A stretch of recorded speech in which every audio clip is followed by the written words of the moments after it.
Okay guys, bila korang nampak lampu merah biru berkelip dekat korang punya rearview mirror kereta korang, apa korang buat? Okay, korang akan ke tepi kan? Okay, korang akan bagi laluan. Sebabkan apa? Sebabkan kita pun tahu, okay, dekat dalam van putih tu ada nyawa yang tengah bergelut dengan maut sebenarnya. Ada paramedic yang tengah pump dada orang, ada oksigen yang tengah disalurkan dan sebagainya. Okay? Dan ambulans ni pula adalah kenderaan yang paling orang kata paling selamat lah dekat atas jalan raya. Bermaksud kenderaan yang macam agak suci lah kan. Dia adalah orang kata simbol harapan yang terakhir.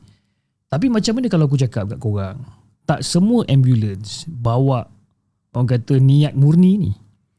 Macam mana kalau kau tahan ambulans, kau letak nyawa kau dekat tangan dia orang, tapi rupa-rupanya kau baru je beli tiket sehala ke neraka.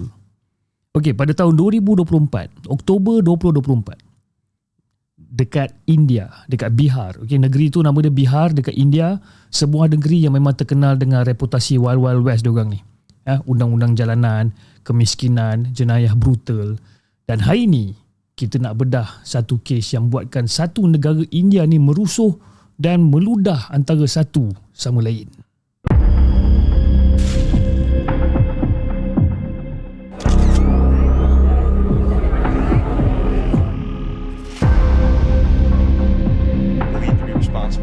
This morning, as well as the shootings this afternoon. 7 Edward Victor, 854. 77 Edward Victor, 8854. Place negative 29 out of Gardena on 145.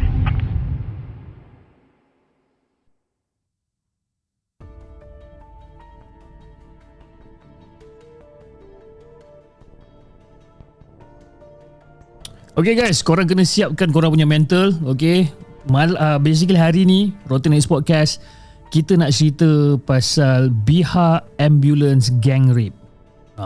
Gang Rape. Okay, kita mula dengan latar belakang mangsa dulu lah. Dia ni bukanlah anak orang kaya bro. Dia ni cuba seorang ibu mahin daripada kampung. Dan malam tu anak dia tiba-tiba jatuh sakit teruk ni. Nafas sangkut-sangkut, badan panas gila dan sebagainya lah. Jadi dalam keadaan panik tu, hospital kerajaan dah lah jauh kan, dan ambulans kerajaan pula macam biasalah dekat negara dunia ketiga ni lambat nak mampus ataupun tak ada line. Jadi ibu ni dia buat satu keputusan yang drastik. Keputusan yang drastik. Dia korek duit simpanan dia yang tak seberapa tu.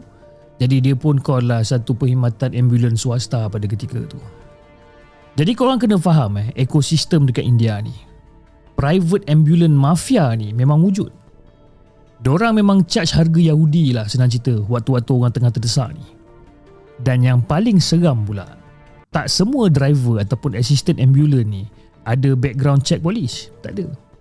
Asalkan kau boleh drive van, kau boleh pakai baju uniform putih, kau dah jadi halal lah nak jadi pemandu ambulans ni. Jadi tak lama pada lepas tu, daripada dah call dan sebagainya, ambulans pun sampai. Lampu berkelip-kelip lah kan, lampu merah biru ni berkelip-kelip dan sebagainya.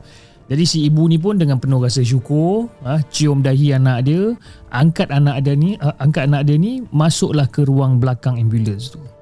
Jadi dia nampak siapa driver, dia nampak siapa assistant dia, dekat sebelah driver semua dia nampak.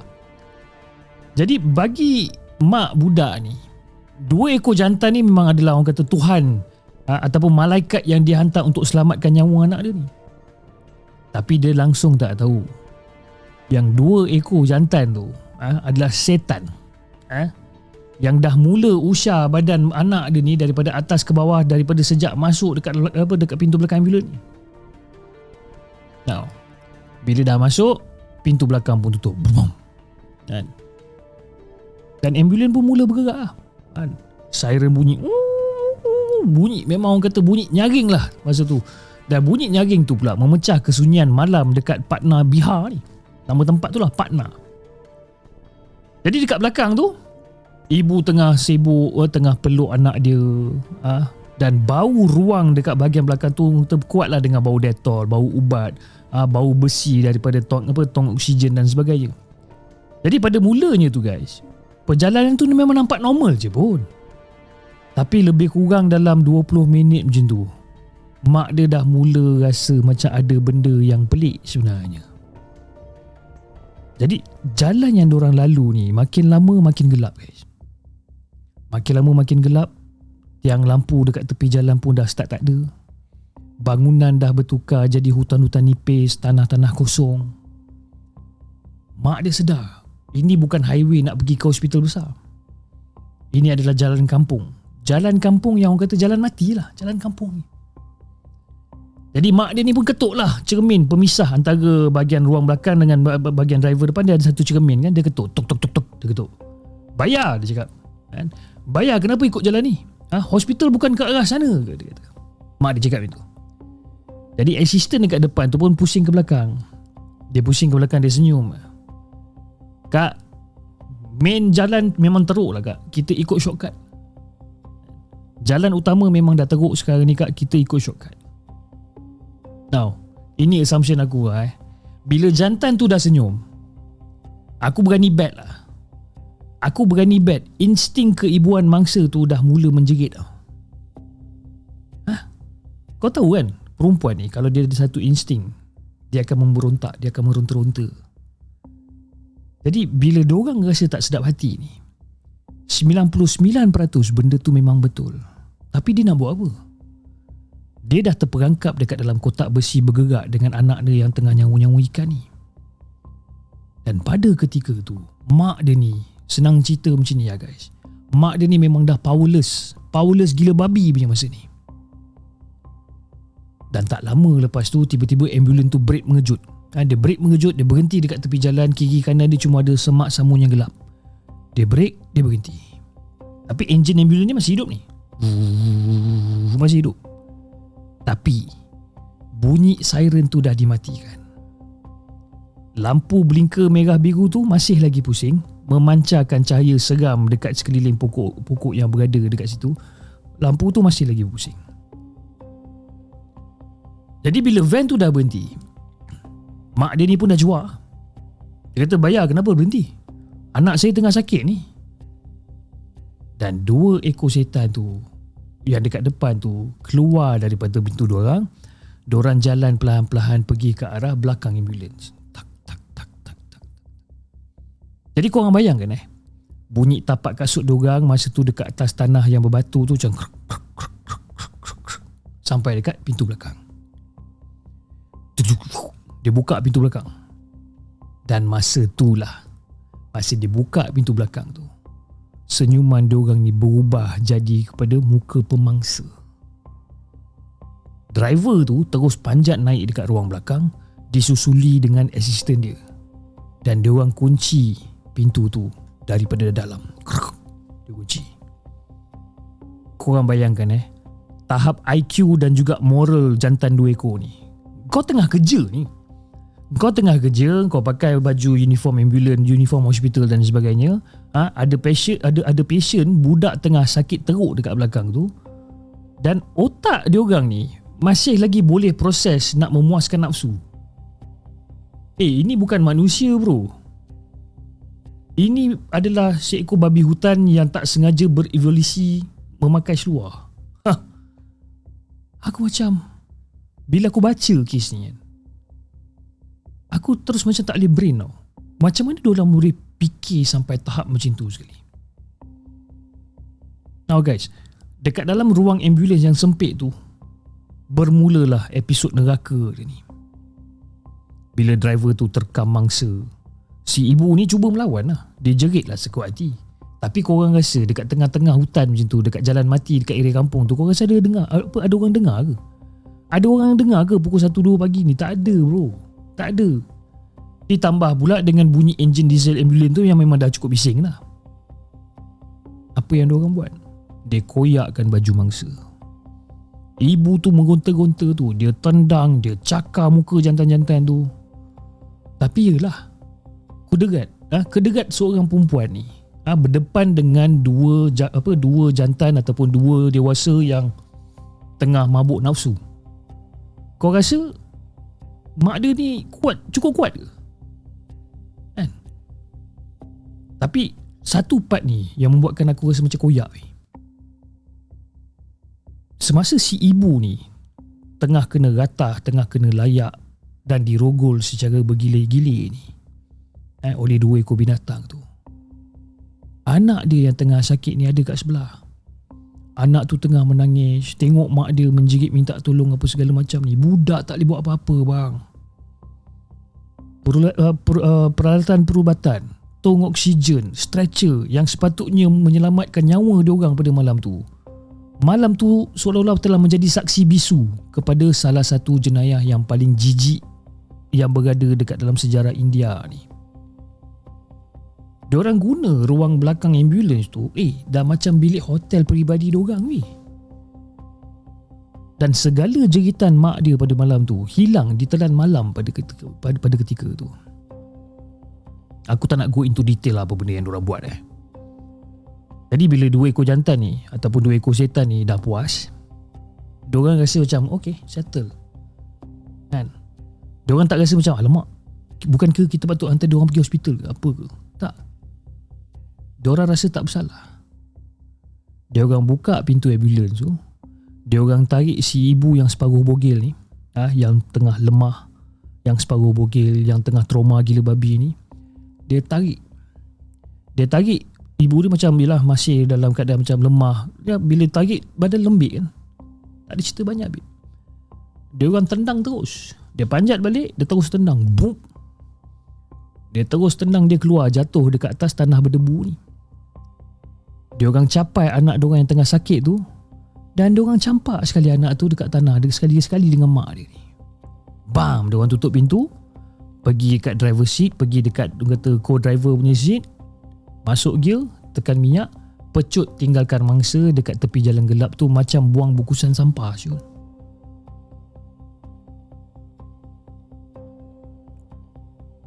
Kepada penonton-penonton Rotten Eggs, cuba korang letakkan diri korang dekat tempat mak tu. Badan kau tengah sakit ni. Badan kau tengah sakit, maruah kau dah hancur lumat. Tapi kau tak boleh menangis give up sebabkan anak kau tengah terbaring dekat atas tanah sebelah kau ni. Perlukan rawatan. Trauma mental yang dia kena tanggung pada ketika tu, aku rasa kalau orang biasa ni dah gila meroyan dah kat situ. Aku rasa dah tak boleh brain dah benda ni kan. Tapi one thing bagus pasal mak dia ni ataupun ibu ni lah. Ibu ni bukan calang-calang juga. Dia kumpul segala sisa tenaga yang dia ada ni. Dia peluk anak dia dan dia seret badan dia pergi ke jalan utama untuk minta tolong. Dan akhirnya ada orang awam jumpa dia dan bawa diorang pergi ke balai polis dan pergi ke hospital. Nak dijadikan cerita, bila cerita ni blow up, bila cerita ni dah orang kata viral, blow up, satu negeri Bihar tu mengamuk guys. Kes rogol dekat India memang banyak. Memang banyak. Dulu kita ada satu kes Nirbhaya punya kes ni, dulu kita pernah cover kan? Tapi bila kes tu libatkan ambulans, rakyat India rasa seolah-olah macam borderline tu dah dilepasi tau. Ini orang kata betrayal of trust tahap paling dewa sekali. Kau bayangkan, kau sakit, kau kena naik ambulans pergi hospital, alih-alih kau kena rodok, kau kena rogol secara berjemaah pula tu. Dan pada ketika tu netizen, orang kampung, persatuan wanita semua turun padang untuk tuntut darah 2 ekor jantan ni. Dan polis dekat India memang selalu kena kutuk sebabkan buat kerja memang lambat. Tapi kali ni diorang terpaksa all out. Diorang semak CCTV jalan raya, diorang trace balik rekod panggilan telefon syarikat ambulans tu. Semua benda diorang buat. Dan tak sampai 48 jam ini bila aku baca balik aku macam uish, dia tahan. Tak sampai 48 jam polis berjaya track ambulans putih haram tu. Diorang berjaya lah jumpa ambulans ni. Diorang kepung suspek. Dan bila diorang tangkap driver dan juga assistant tu, diorang muka memang nampak cuak. Dan seolah-olah macam diorang baru tersedar yang diorang memang takkan terlepas. Bagi aku lah, diorang ni tertangkap sebabkan diorang ni bodoh. Diorang ingatkan yalah wanita kampung tu akan diam diri sebabkan rasa malu kan. Diorang guna taktik lama, diorang guna taktik lama dengan diorang guna pemikiran lama diorang. Dia kata macam kalau mangsa rogol memang diorang takkan cakap ataupun diorang takkan lapor pada polis. Tapi diorang silap. Emak yang anak dia diancam. Ui, the power of mother Emak yang anak dia diancam. Dia punya berani tu boleh bakar satu bandar lah. Serius. Boleh bakar satu bandar. Well, kes ni ialah terjadi pada tahun 2024. Baru lagi. Dan 2 ekor tu sekarang tengah tunggu perbicaraan kat mahkamah. Dan kalau dekat India, bila ada kes berprofil tinggi macam ni dan juga melibatkan public outrage macam ni, sila akhir bulan diorang boleh kena hukum gantung tau. Dan diorang akan memang akan kata macam mati mengejut lah dekat dalam lockup. Sama ada diorang kena hukum gantung ataupun diorang kena orang kata macam mati mengejut dekat lockup sebabkan kena belasah dengan banduan lain. Kan? Selalunya lah. Bila ada public outrage macam ni, memang hauk punya. Apa yang kita belajar tentang kes ni? Kes ni dia mendedahkan satu lubang besar dalam sistem kesihatan negara. Macam mana orang yang tak ada rekod bersih boleh kerja bawa kenderaan kecemasan ni? Ini bukan saja pengajaran untuk negara India, tapi juga seluruh dunia, termasuklah kita kat sini ni. Jadi bagi korang yang ingat aku reka-reka cerita ataupun tokok tambah cerita ni semata-mata nak views, korang boleh cross check fakta kes ni sendiri. Kes ni dah disahkan dan dah dilaporkan secara meluas oleh portal berita antarabangsa dan juga India pada Oktober 2024. Korang boleh cari artikel daripada NDTV, The Times of India ataupun TOI dan juga Hindustan Times dengan keyword dia, cari keyword dia Bihar Ambulance Gang Rape Mother Sick Child 2024. Cari keyword tu. Dan laporan polis daripada daerah di Bihar mengesahkan bahawa penahanan pemandu dan juga pembantu dia ni hasil daripada penjejakan nombor pendaftaran ambulans swasta tersebut. Jadi guys, isu private ambulance mafia dan juga ketiadaan background check untuk staf perubatan swasta di luar bandar India ni banyak juga didokumentasikan oleh India Today. Korang boleh cek fakta-fakta ni. Fakta semua dah ada depan mata. Kengerian cerita ni ataupun kengerian kes ni, ini bukan fiction guys. Ini adalah satu realiti yang sangat memualkan. Bagi aku, episod kali ni macam agak heavy juga. Dekat aku sendiri dah rasa kering cerita pasal benda ni. Jadi bila simbol keselamatan macam ambulans pun dah tak selamat, apa lagi yang tinggal untuk orang perempuan dekat luar sana, lagi-lagi dekat India lah. Sekarang aku nak dengar daripada korang sendiri. Kalau korang jadi hakim untuk kes ni, hukuman apa yang paling sedap yang korang nak jatuhkan dekat 2 ekor babi hutan ni? Adakah gantung tu terlampau mudah untuk diorang? Ataupun apa? Korang komen dekat bawah. Lepaskan kemarahan korang tu dekat comment section yang aku dah sediakan. Well, kalau katakanlah korang hargai deep dive yang macam ni, yang no filter, yang orang kata berani nak membongkar sisi paling gerak manusia ni, korang wajib buat 3 benda. Subscribe ke Rotengsi Podcast. Jangan tekan subscribe lepas tu hit and run je. Jangan. Okay? Tekan butang subscribe tu tanda support. Tekan butang like supaya video ni punya algoritma YouTube boleh push cerita ni dan juga boleh jadi awareness pada orang lain. Dan juga share lah dekat group family korang ataupun member-member korang. Pesan dekat diorang, kalau naik apa-apa kenderaan swasta, pengangkutan swasta, whatever lah, kenderaan public whatever not lah, termasuk e-hailing, ambulance, whatever, share live location. Jadikan kebiasaan benda tu. Okay, on the next coming episode, aku akan bawa korang masuk ke dalam satu cult dekat negara mana. Korang stay tune je. Korang jaga diri. Jangan mudah percaya walau apa pun uniform yang diorang pakai selama ni. Okay, jangan mudah percaya. Assalamualaikum semua.